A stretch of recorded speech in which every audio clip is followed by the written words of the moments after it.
Now here we have make a trial balance for the Alper Consulting Services. It's the same question for which we have made the account journal ledger, and now we are making the trial balance.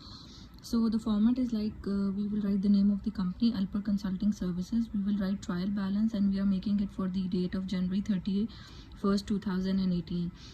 So the format is basically we have to make 3 columns. In the first column we have to write the accounts, in the second column we have to write debit, and in the third column we have to write credit.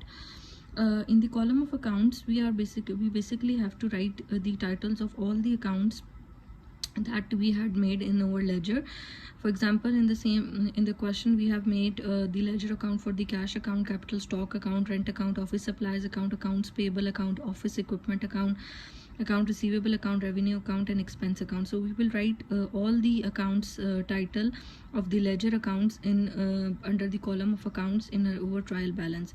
In the debit column we have to post all the balances of the ledger account that are basically debit balances. So all the accounts which are having a debit balance, we will write the debit balances of all the accounts in front of the debit side. For example, cash account is having a debit balance of 34,600, so we will write it in the front of the cash account. The rent account is having a debit balance of 400, so we'll write that in front of our rent account. Office supplies account has a debit balance of 200, we'll write that in the front of our office supplies account. Office equipment account is having a debit balance of 15,000, so we have written 15,000 in front of the office equipment account. Account receivable is having a debit balance of 2,000, so we'll write that in the front of our account receivable account. Expense account is having a debit balance of 100, so we write that in the front of the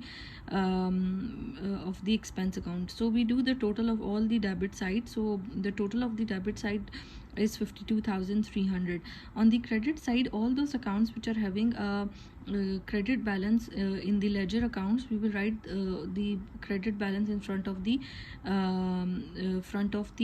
all those credit accounts. So example, capital stock is having a credit balance of 50,000, so we have written 50,000 in front of capital account, capital stock account on the credit side. Office supplies account, accounts payable account is having a credit balance of 300, so we have written 300 in front of the account payable account on the credit side. Account receivable is having a credit balance of 2,000, so we have written 2,000 in front of the account receivable account on the credit side. And now we have done the same thing. We have done the total of our credit side. The total of our credit side is 52,300.